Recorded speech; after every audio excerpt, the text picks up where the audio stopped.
High, it's Priti. Welcome back to my another new blog.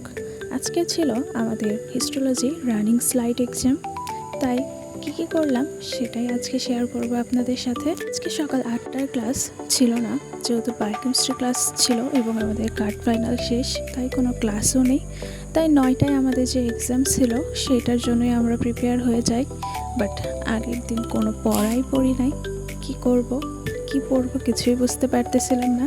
সেই জন্য পরে ওখানে যেয়ে সবার থেকে শুনে দেন ভাবি কী পড়বো।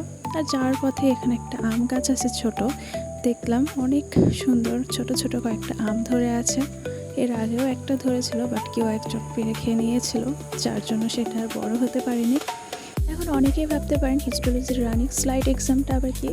এটা মূলত কিছু হিস্টোলজিক্যাল যে স্লাইড রয়েছে সেগুলো নিয়ে পরীক্ষাটা হয়, যেমন বিভিন্ন অর্গান, যেমন চোখ, তারপর কিডনি, লাং, এসবের কিছু স্লাইড থাকবে।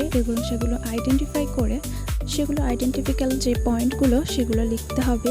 এবং একটা থাকবে মাইক্রোস্কোপ ফোকাস করা, যেখানে একটা স্লাইড ইচ্ছা মতো নিয়ে মাইক্রোস্কোপ ফোকাস করতে হবে এবং দেন স্লাইডটা কি সেটা ম্যামকে জানাতে হবে। যেহেতু এক্সামের পর আর কোনো ক্লাস ছিল না, তাই আমি সোজা চলে যাই ক্যান্টিনে এবং ক্যান্টিন থেকে খাবার খেয়ে হোস্টেলের উদ্দেশ্যে রওনা হই। এবং আসার সময় এত সুন্দর একটা ওয়েদার ছিল যে ক্যাপচার না করে পারলাম না।